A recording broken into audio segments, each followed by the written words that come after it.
So a couple of people have asked me to give my thoughts on the whole Russian coup thing. So I figured I would just make a quick video and kind of go over um, what I know from, you know, paying attention to what's been happening and this guy that's in charge of the Wagner group. What's his name?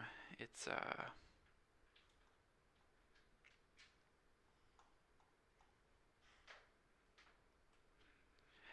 Yevgeny Prigozhin, I believe is how you say his name. He's the head of this company in Russia called PMC Wagner, and what that is essentially a it's like a Russian counterpart to a company we have, um, a couple of different companies that we have in America that are essentially these government contractors. So think of it like this: if Joe Biden had a private army that he could command at his will, right? Like not the normal United States Army, um, because he has to have Congress's approval to declare war, to do anything really. Um, this would be like him having an army that he like directly commanded. Is this company called PMC Wagner, which means Private Military Company, and they're led by this guy whose name I just said. Now I can't remember. Um, Yegvini or however you say it. Um, and they have been fighting, you know, on the front lines in Ukraine since the war started, really.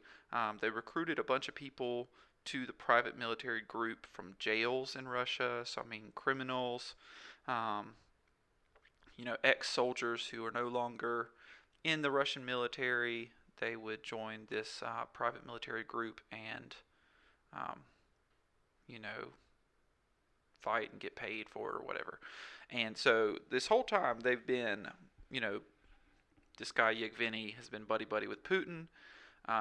They've been down in the front lines fighting against Ukraine. And the other day, um, basically, like, who knows where these airstrikes really came from, but apparently, um, they're like, this guy Yevgeny is accusing, um, you know, uh, their defense, like Russia's defense minister, of bombing their camp and killing like thousands of their soldiers. And so he was like, not gonna put up with that. And so he turned around from the front lines in Ukraine and marched all of his soldiers, or 25,000 of his soldiers, in this column. And I mean, they're a private military group. They've got like anti-air missiles, they've got tanks, um, and all this stuff.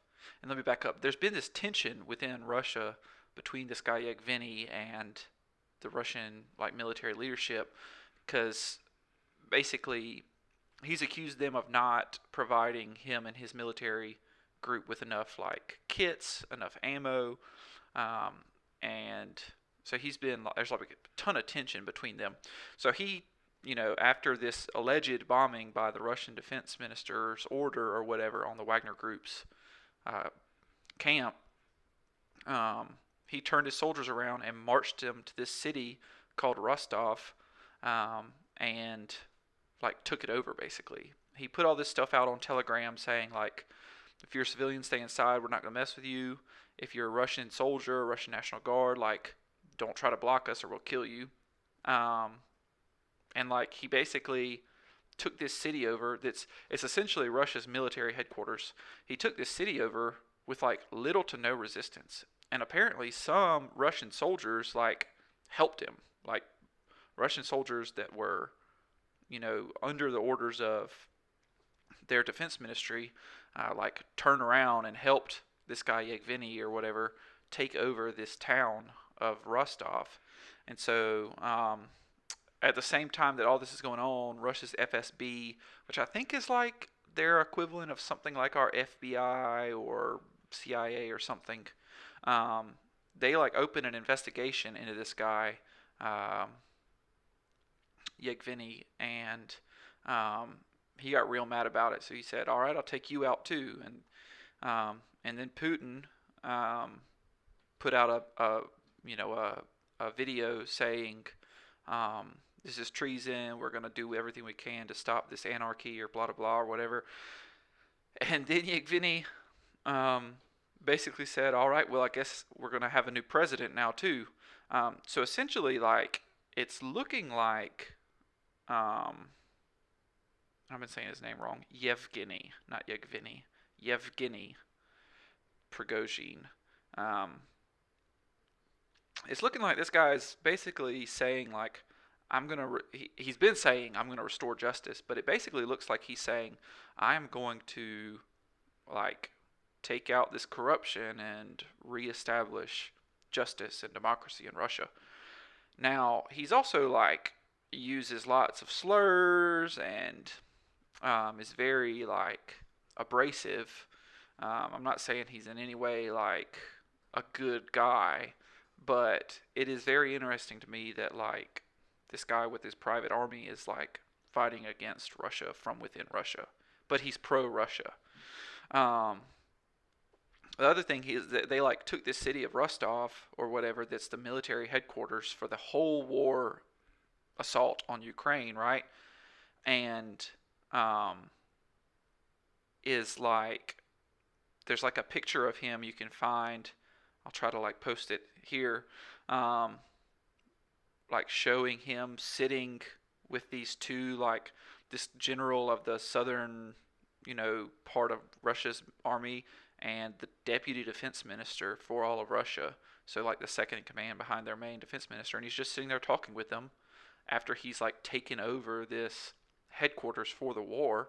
And basically like Russia's shut down all these bridges, shut down all these like pathways into Moscow because they don't want him to be able to get there, because that's where the Kremlin is. That's their equivalent of our White House. That's where like their executive branch and everything, their leadership is. And so, but he said like, I'm going to take out these people. I guess I don't know what that means. I don't know if it means remove them from office. I don't know if it means he's gonna kill them.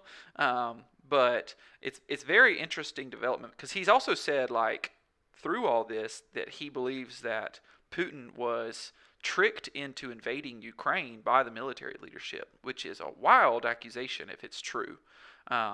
So all this is going on. So the implications of it, not really sure. It is very interesting though, because coups happen, right? Like there have been lots of historic, famous coups. One specifically I can think of off the top of my head was the military junta in Greece. In the former century.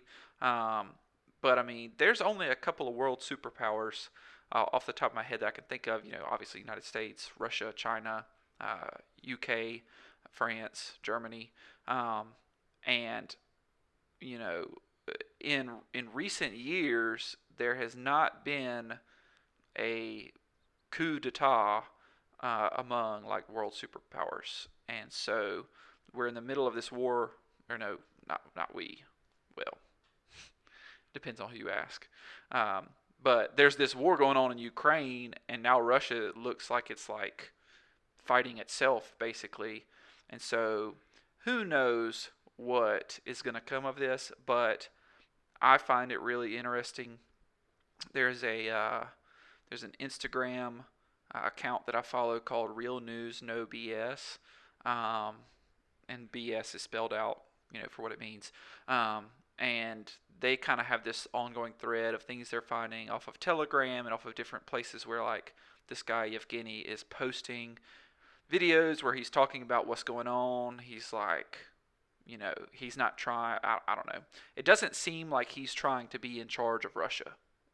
It seems like he, as well as I can tell from, thousands of miles away, actually like is pro-Russia. So, and not necessarily wanting to be a dictator necessarily. But it's very interesting. So those are my thoughts. Take it for what you will.